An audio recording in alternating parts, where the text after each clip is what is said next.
Assalamu alaikum wa rahmatullahi wa barakatuh. Chaque jour, des musulmans dans le monde sont pointés du doigt, insultés, voire agressés simplement pour leur foi. Mais la vraie question est, comment devons-nous répondre? En colère, en silence, ou avec une sagesse qui change les cœurs? Chers frères et sœurs, aujourd'hui, je vais vous montrer comment faire face à la montée de l'islamophobie, non pas avec des mots vides ou des réactions impulsives, mais avec les armes les plus puissantes que nous possédons, la foi, la patience et l'exemple du prophète Muhammad, sallallahu alayhi wa sallam. Vous serez surpris de découvrir à quel point une réponse sage peut transformer même l'hostilité la plus féroce. La sagesse, notre plus grande arme. Si vous êtes musulman, vous avez probablement ressenti, vu ou entendu des actes ou paroles islamophobes. Peut-être avez-vous été victime d'un regard suspicieux, d'un commentaire désobligeant ou même d'un acte violent. Mais aujourd'hui, je ne veux pas parler uniquement de ce problème. Je veux explorer comment nous, en tant que musulmans, pouvons y répondre avec sagesse, dignité et foi, comme nous l'ont enseigné le prophète Muhammad et le Coran. Imaginez une situation. Vous êtes dans un bus et une personne commence à vous insulter à cause de votre hijab ou de votre barbe. Que faites-vous? La tentation peut être grande de répondre avec colère. Mais est-ce la meilleure réponse?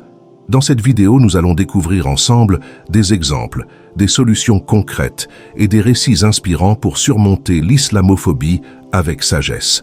L'islamophobie est une histoire ancienne et moderne. L'islamophobie n'est pas un phénomène récent. Elle a des racines profondes, remontant à l'époque du prophète Muhammad, sallallahu alayhi wa sallam. Lorsque le prophète a commencé à transmettre le message de l'islam à la Mecque, il a été confronté à une hostilité farouche. Les chefs Quraysh voyaient sa mission comme une menace à leur pouvoir et leurs croyances. Les musulmans de cette époque étaient persécutés, torturés et souvent marginalisés. L'histoire de Bilal ibn Rabah, radiyallahu anhu, est l'un des exemples les plus poignants. Cet ancien esclave, après avoir embrassé l'islam, a été torturé de manière inhumaine par son maître, simplement pour avoir déclaré « Ahad, Ahad, Allahu Ahad, Allah est unique ». Mais malgré la douleur, il a tenu ferme, et sa patience est devenue une source d'inspiration pour des générations de musulmans. L'islamophobie, aujourd'hui, l'islamophobie s'est transformée, prenant des formes nouvelles, dans les médias où l'islam est souvent associé à des actes violents, dans la politique où des lois discriminatoires ciblent les pratiques musulmanes, dans la société où des musulmans sont stigmatisés, harcelés ou exclus simplement à cause de leur foi. Un rapport récent a révélé que les crimes de haine contre les musulmans ont augmenté dans de nombreux pays. Mais au-delà des statistiques, ce sont les histoires personnelles qui touchent vraiment. Prenons l'exemple d'une sœur voilée en France qui a été agressée verbalement dans un supermarché. Comment réagissons-nous face à de tels actes? Que dit notre foi à ce sujet? C'est ce que nous allons explorer.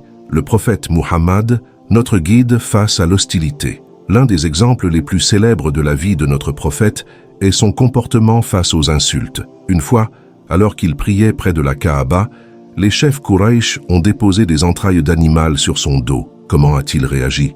Il a prié Allah pour leur pardon, disant « Ô Allah, pardonne à mon peuple, car ils ne savent pas ». Cette phrase simple mais puissante nous enseigne que la réponse à l'ignorance n'est pas la colère, mais la prière et l'éducation.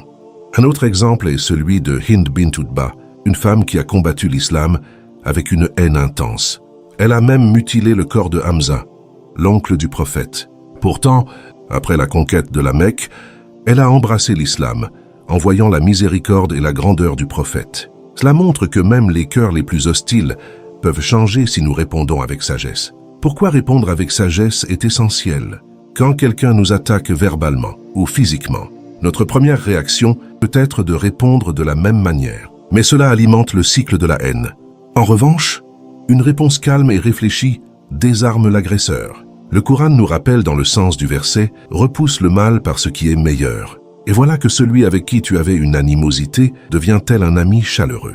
Prenons l'exemple de Dr Abdul Hakim, un imam en Angleterre, lorsqu'un groupe de manifestants anti-musulmans a organisé une marche près de sa mosquée, il les a invités à entrer, à boire du thé et à discuter. Cette simple action a conduit plusieurs membres de ce groupe à changer d'avis sur l'islam. Démontrer la vraie essence de l'islam. Chaque interaction est une opportunité de montrer la beauté de notre foi. Nos gestes, nos paroles et même nos silences peuvent réfuter les stéréotypes et toucher les cœurs. Comment répondre à l'islamophobie avec sagesse? Premièrement, l'ignorance est l'un des principaux moteurs de l'islamophobie. Beaucoup de gens ne connaissent rien de l'islam, ou ce qu'ils savent est déformé. Organisez des discussions, partagez des livres, ou même proposer un café à ceux qui veulent en savoir plus. Deuxièmement, montrez l'exemple dans la vie quotidienne. Imaginez cette scène. Vous êtes une femme en train de marcher dans la rue et quelqu'un commence à faire des remarques désobligeantes sur votre voile. Au lieu de répondre avec colère, vous souriez et dites « Si vous voulez savoir pourquoi je porte ce voile, je serai ravi d'en discuter avec vous. » Troisièmement, la solidarité et le soutien.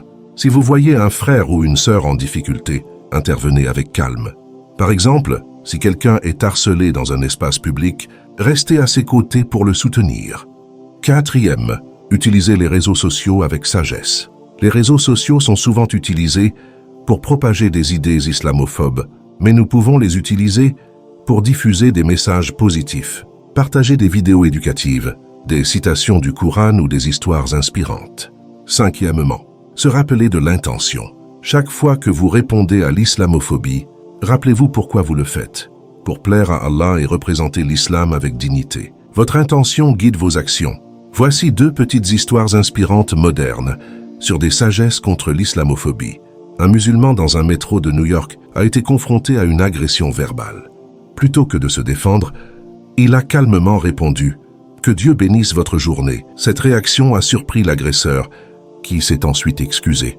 Aux États-Unis, des jeunes musulmans ont organisé des événements où ils proposaient des câlins gratuits pour briser les stéréotypes.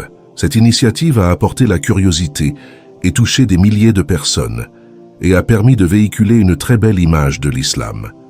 Conclusion. Chers frères et sœurs, l'islamophobie est une épreuve qui peut nous pousser à douter, à nous replier sur nous-mêmes, voire à réagir avec colère. Mais souvenons-nous que chaque épreuve est une opportunité de croissance spirituelle. Allah nous dit dans le Coran, dans le sens de verset, « Ne vous laissez pas abattre, ne soyez pas tristes. Vous êtes les supérieurs si vous êtes croyants. » Quand nous faisons face à la haine, nous avons 2 choix, nous abaisser au niveau de l'ignorance ou nous élever au niveau de la sagesse. L'histoire nous enseigne que la patience et la persévérance finissent toujours par triompher. Pensez à notre bien-aimé prophète Muhammad, sallallahu alayhi wa sallam, à son calme face aux agressions, à sa capacité à pardonner et à transformer ses ennemis en alliés.